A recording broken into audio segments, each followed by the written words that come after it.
Hello, Christina. How are you? Hello, boss lady. I am doing good. It's a good Tuesday morning. Started off with yoga, so I am in Zen.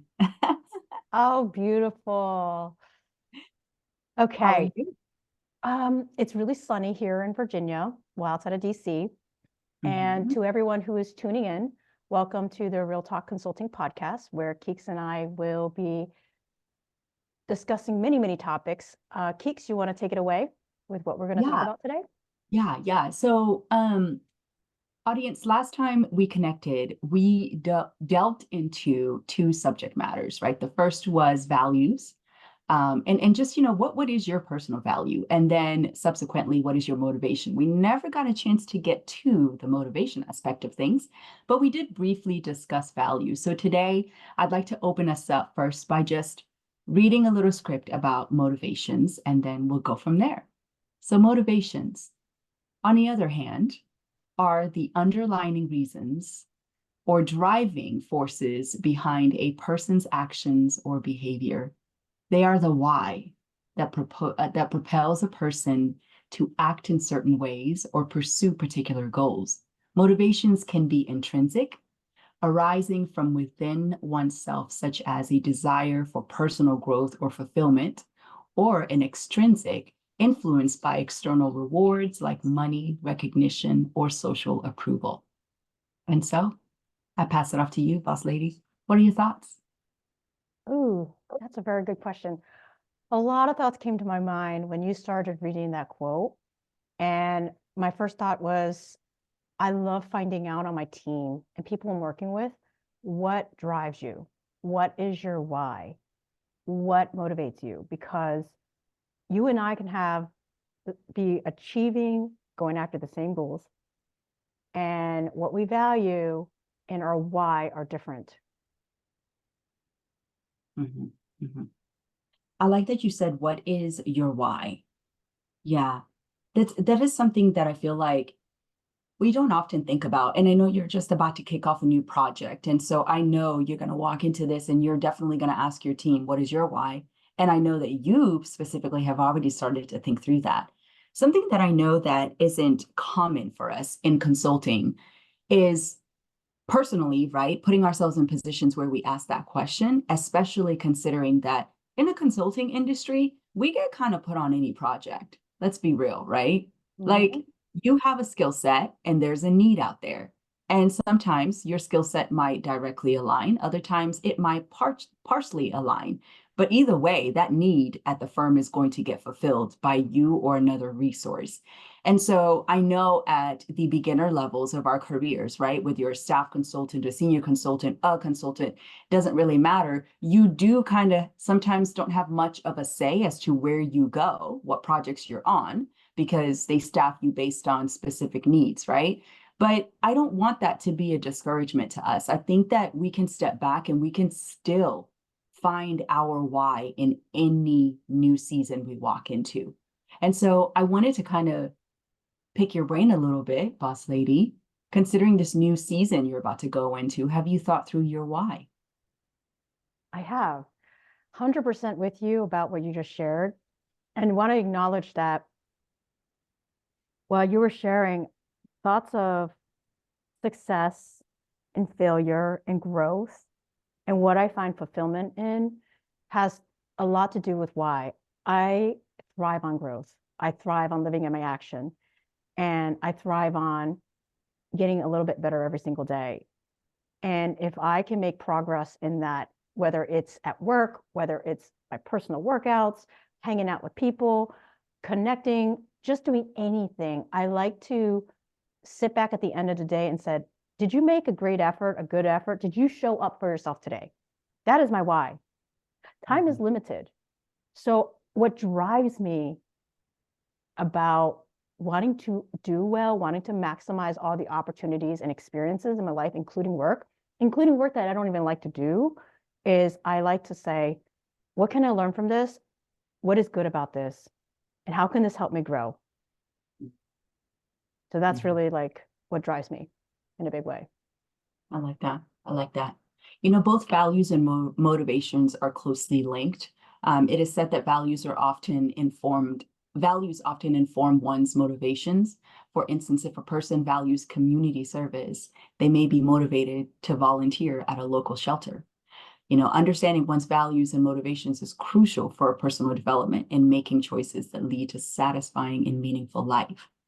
When I think about that, I think about the times when I was starting my career as a consultant, and I was put on a healthcare client, and the role that I had was it was the bare minimum I was a master note taker. That was my role. I was encouraged and or asked to be quiet and just take notes.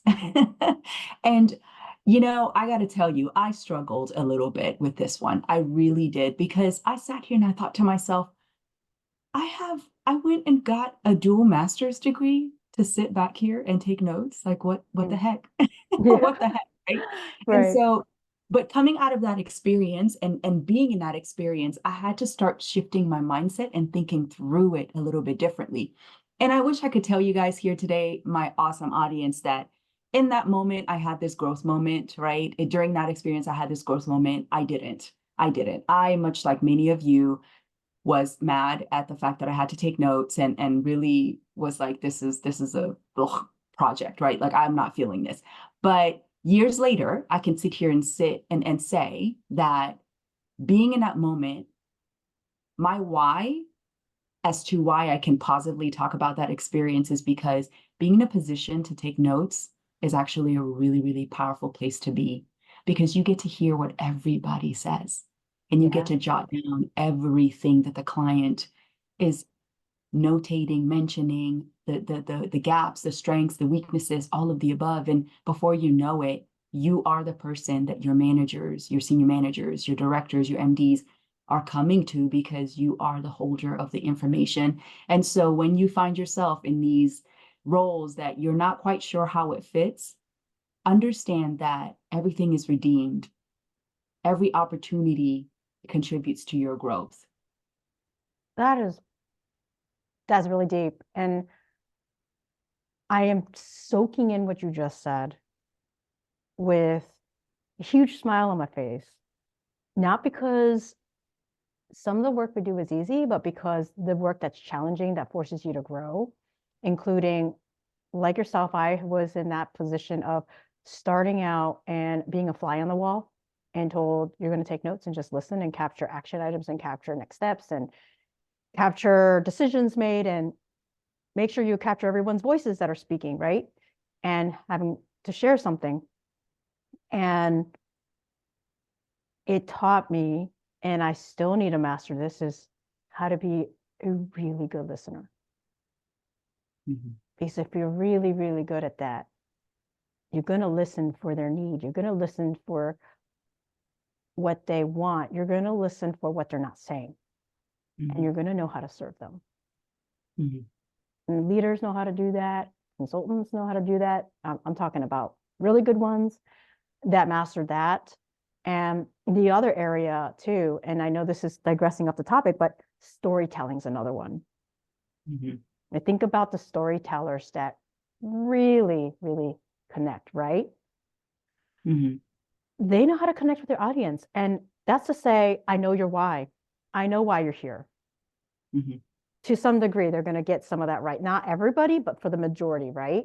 And so my motivation to figure out what other people's why are is to help them become what they do best at their job, what they do Mm-hmm. best at what they do. Mm-hmm. I like that. Yeah. I'm proposing this question to our audience, and I hope you guys can utilize the chat or the link and the comment section, actually, the comment section, and just let us know, like, what is your motivation when you start a new project? What is your motivation for being in consulting in the first place?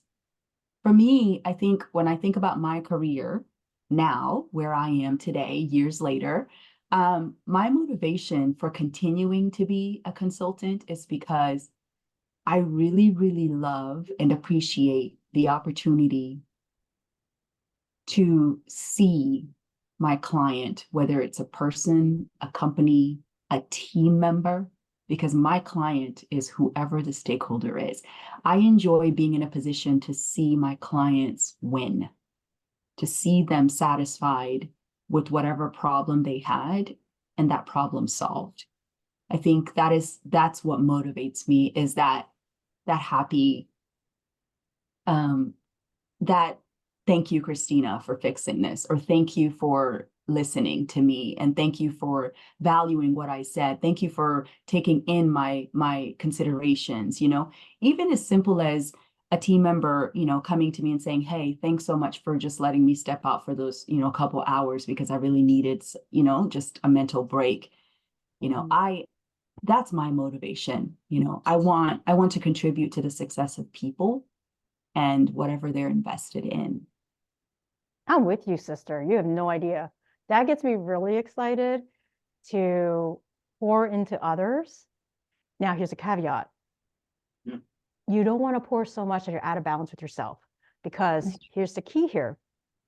Even what drives you and motivates you and doesn't feel like work because you love what you do, the balance is this. How do you make sure you're also making time to invest in you and making sure you're taking care of your inner self? Because happiness, fulfillment, your motivations, that comes from inside. You don't get that from outside. It comes from inside. Yeah. I'm gonna add to what you're saying. I think it starts from inside and it pours out from the outside. Like it can draw inspiration from the outside, but it has to start from the inside. For me, like this morning, I told myself, I have to start my day where my cup is fulfilled and I'm happy, right? Like I am at a good place. And so I woke up, my alarm went off at 5:15.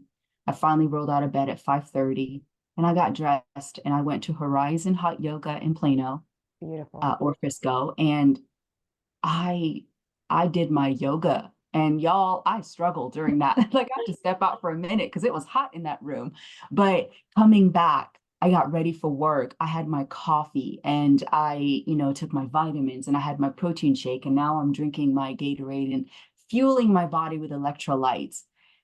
And I'm engaged. I'm alert. I'm ready to pour into others because I first poured into myself. Oh, that's awesome. To piggyback off of what you said, I have a morning routine and it includes exercising. And this is funny. I used to sometimes come to work, younger self here, and someone on my team lead, my manager, whoever would be like, Ivy, did you work out today? Yeah. Well, maybe you want to run a block a few times.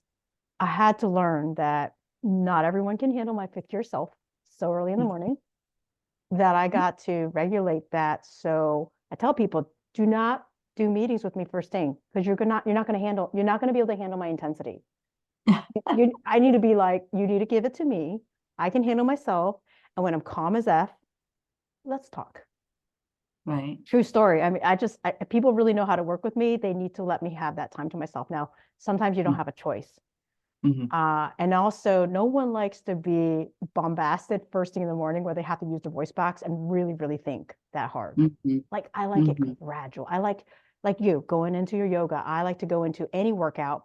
And I tell people, stay out of my way. Let me do this. And when I'm done, we can chat. But I need to focus on me right now because this is important to me. Right. Yeah. So that's part of my morning routine. Yeah. I love that you said that. Like that intentional focus on me.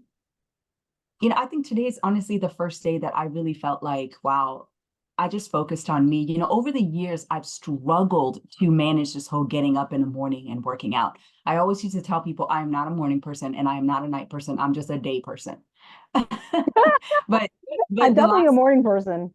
Kind of turn right? into a pumpkin later in the day, but depends though. Yeah. True. The last several months, I've been gradually getting better and better and better at being a morning person because I started to listen to who I am, my person, and really what works with me. I mean, boss lady, there's no way you can ask me to wake up and join you for like a boot camp in the morning. I will definitely allow my alarm clock to snooze. I'm not going to show. I will probably be working out though. That's so right. Yeah. It just won't be me. But I think that a slower pace of a workout, waking up in the morning works for me. And so that's taken me years to kind of identify like what works with me, you know. So I know that our audience out there are probably like, man, I don't know what works with me. I don't want to do that. I'm not a morning person. But guess what, guys? You really can be a morning person if you find the right things to motivate you to get up. And I think that me time, that personal me time, that just peace is something that really, really motivates me in the mornings. And I have finally found a tool that I can use to exercise that me time, that peace. And that's yoga. It's slow a little bit. And then it goes into it and it gets deep and strong, but then it slows down again. And it's just really peaceful for me. I am going to add on to the motivation part. Everyone here listening, there are days that when you do wake up, you don't want to get out of bed. You're not motivated. When you do have those moments, I'm going to leave you with this. Sometimes you have to do your habits and not think about how you feel. And once you get going, you might find a little bit of motivation and inspiration to keep going and finish your day well. Mm. Mm-hmm. That is how you continue to challenge yourself. That is how you become your own coach. You coach yourself out of that space and you lean into something that you don't feel like doing, but you know you're going to get such great rewards from. I love that. Thank you for that. Yeah, for sure. Anything else before we wrap up today, Keeks? No, I mean, I think we're good. I think we've really touched on a few things with values and principles and now, you know, motivations. And I really want to encourage the audience to keep thinking through this, right? What is your personal values and principles and then what motivates you, right? Your person, whether you're in a project, whether you're at your current firm or thinking about changing your firm, etc. The consulting industry is one that is very Dynamic, varied, fluid, know? and flexible, adaptable. Yes. Ooh, beautiful. So everyone, that's a wrap. Look forward to hearing your thoughts. And until next time, Till next time. cheers. Happy consulting. Happy hunting.